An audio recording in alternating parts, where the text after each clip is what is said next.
Y bien, estamos con el doctor César Azabache para conversar acerca del tema de si hubo o no hubo injerencia del Poder Judicial, en el Poder Judicial por parte del gobierno, digamos, a propósito del caso Chavín de Huántar, y a propósito de estos audios que han salido. Doctor Azabache, buenas noches. ¿Qué tal? ¿Qué tal? Bueno, esa es la pregunta, ¿no?, principal. ¿Cuál es su respuesta frente a eso? Dos cosas, muy brevemente. Primero, hay que lamentar que una escena de este tipo involucre a dos personas como César San Martín, que ha sido referente sobre lo que significa ser un juez en este país por más de 30 años, y a Carmen Rojasi, ¿no?, que aunque ahora ya no esté en el judicial, fue una magistrada extraordinaria durante el tiempo que duró. Independientemente de las razones por qué se separara, Carmen Rojasi fue una excelente magistrada. Ahora, sobre el evento en particular, varias cosas que hay que tener en cuenta. La primera, las transcripciones que estamos comentando todos muestran a dos representantes del Ejecutivo que van a una reunión a exponer una manera de entender el caso Chavín de Huántar que no es recogida por sus interlocutores. Más allá de que las transcripciones tienen una serie de giros que creo que hay que reconocer contienen frases inapropiadas en algunos casos. Más allá de eso, si uno lee la secuencia de la conversación, termina por entender que la propuesta que los representantes del Ejecutivo van a presentar ante el judicial no es aceptada por el judicial. Lo que contiene ese audio es una lista de las razones por las que esa manera de entender el caso Chavín de Huántar, que podemos analizar de inmediato, no puede corresponder a lo que los tribunales locales están viendo. Y el resultado final es que los dos magistrados que están en esa entrevista terminan fallando o firmando fallos que contradicen la propuesta de interpretación de los hechos que el Ejecutivo había llevado. En consecuencia, el Ejecutivo de esa reunión no obtuvo absolutamente nada, salvo el aviso anticipado de que por el camino que estaban optando, el resultado iba a ser una derrota. Bueno, pero la conducta de los dos representantes del Ejecutivo, el ministro de Justicia y del agente ad hoc en ese momento, dicho sea de paso, César Azabache fue nombrado precisamente agente ad hoc en este caso justo antes de Cateriano, pero usted renunció, ¿no es cierto? Sí, correcto. Claro, renunció, o sea que conoce el caso perfectamente.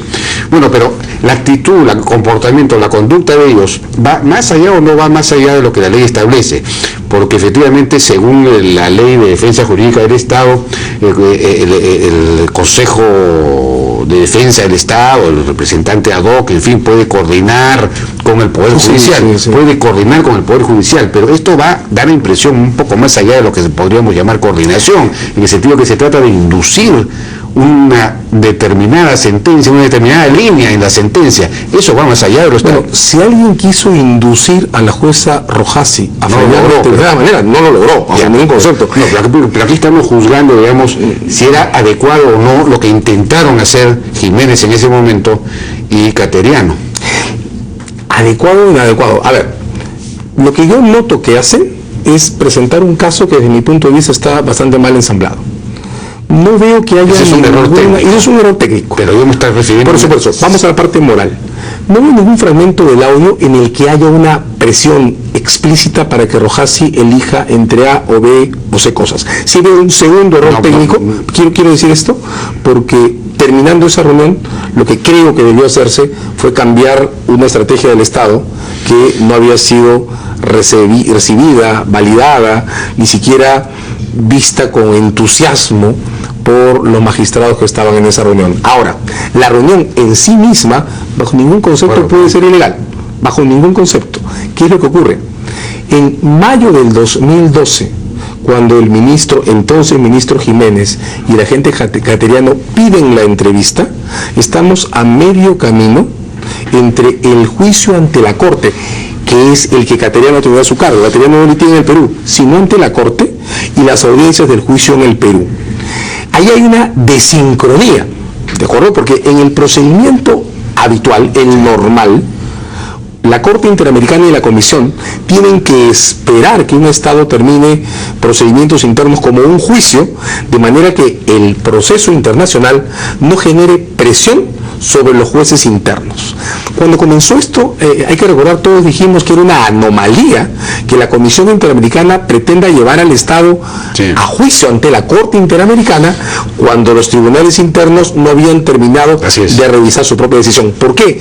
Porque cuando eso pasa, ahí ya se genera una interferencia muy difícil de manejar para el tribunal local. Claro. Ese es un tribunal local, y esto lo dice Cateriano en las transcripciones, es un tribunal local que empieza a tener que mirar que su decisión va a causar algún impacto sobre un procedimiento internacional. Sí. Y eso ya está mal, ¿de acuerdo? Eso ya es inadecuado. Y eso es el germen de una serie de desórdenes que se empiezan a producir por las interferencias recíprocas entre el procedimiento interno y el procedimiento internacional. Entonces, en ese marco, desde mi punto de vista, que la reunión se desarrolle no es ilegal. Que dentro del giro de esa reunión hayan expresiones inapropiadas es algo que no se puede negar. Y yo creo que por la integridad moral que representan las figuras de Rojasi y de San Martín dentro de lo que significa ser juez en este país, es muy importante que parte de la superación de esta crisis suponga reconocer que dentro del marco de esa reunión hay giros inapropiados. Pero además, no perdamos de vista... Pero usted se refiere con giros inapropiados, por ejemplo, al dicho...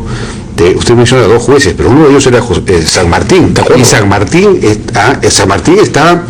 era más radical aún que, digamos, que Jiménez y que Cateriano en sostener la tesis de que lo mejor para el Estado peruano es que no se reconociese que hubiese habido ejecución extrajudicial. Eso lo dice con toda claridad. Lo mejor para el Estado, porque el Estado llega a decir el Estado se hunde si es que se establece que hay ejecución extrajudicial. Y sin embargo, al mismo tiempo, San Martín y Rojasi dejan en claro ante los representantes del Ejecutivo que las evidencias que se han actuado ya en el juicio sobre el deceso de Cruz Sánchez son insuperables.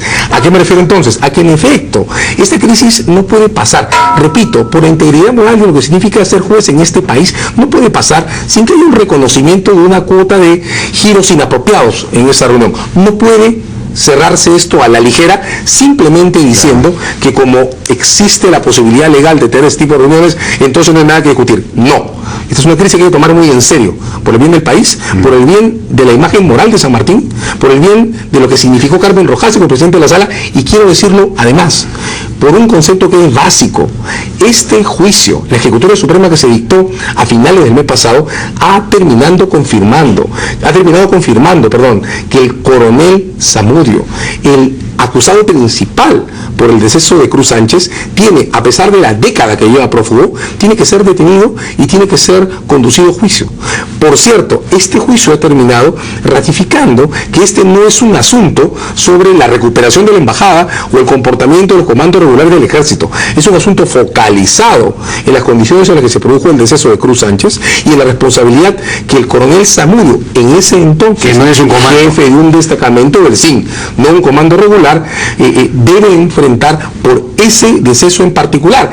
Ese resultado es el que debe hacer reorganizar la posición del Estado ante la Corte. Y es un resultado que no se puede apantallar por este incidente, que sin embargo hay que tomar muy seriamente y hay que resolver, insisto, con un reconocimiento de la cuota de inapropiado. Pero antes Flores Arao sostuvo ayer acá que Cateriano, incluso Jiménez, tenían derecho, por lo menos Cateriano, a reunirse con la juez Rojasi y expresarle su punto de vista acerca de cómo debía ser el resultado de la sentencia, porque estaba actuando como parte dentro de lo establecido como patrocinador de los intereses del Estado de la Corte.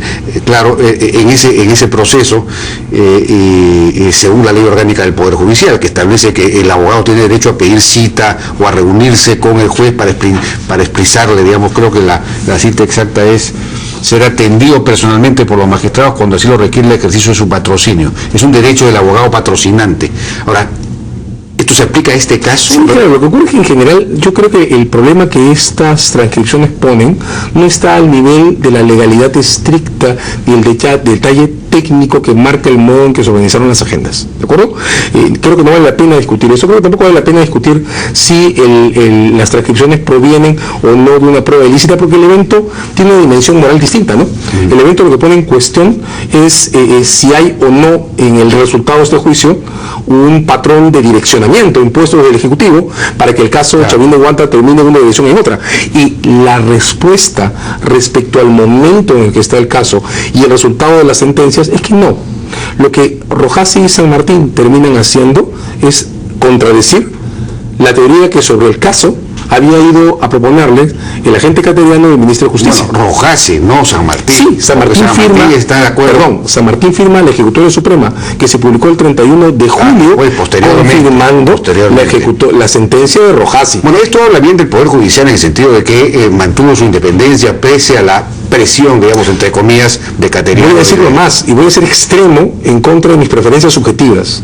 Si asumiéramos que esas transcripciones mostraran a un César San Martín y una Carmen Rojasi deseando en su fuero interno que Cateriano y Jiménez tuvieran razón, o que pudieran lograr la meta que se trazaron, que era poner en duda las condiciones en las que se ejecutó a Cruz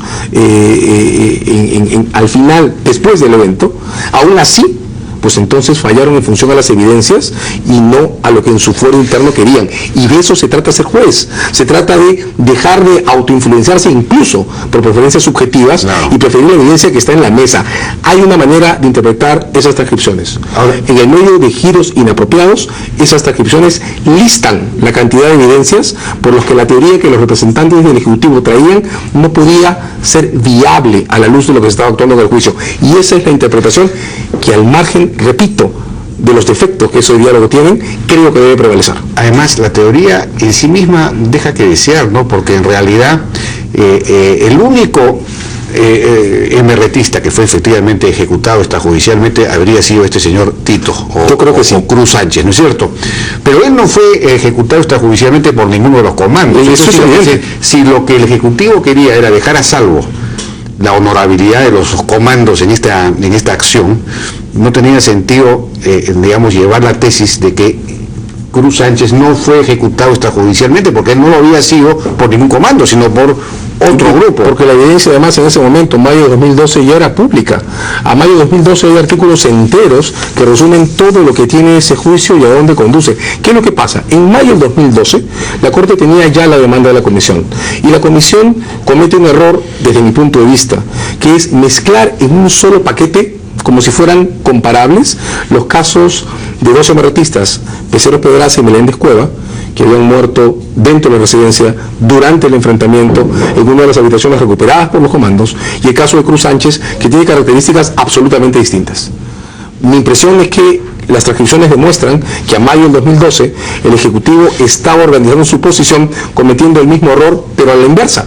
Si la Comisión mezclaba los tres para decir que los 13 casos representaban crímenes, el Ejecutivo estaba intentando armar una teoría que al final del día fracasó, conforme a la cual se podía mezclar los 3 casos, pero para negar el carácter delictivo de los 3 eventos al mismo tiempo. Y leída desde ese punto de vista, lo que la reunión de mayo de 2012 demuestra es que los magistrados que reciben al Ejecutivo tienen claro y ponen en claro que las evidencias que se habían actuado en el juicio no permiten sostener esa teoría. La sentencia descarta que Meléndez y Peceros hayan sido ejecutados extrajudicialmente, sino que afirma que murieron en combate. Correcto. ¿No es cierto? Sí. Eso queda en ambas resoluciones, claramente la sentencia y la confirmación de la Suprema. Porque ahí sí hubiéramos tenido un problema con los comandos. Pero no, porque la evidencia no permite justificar cargos por esos decesos. Me explico.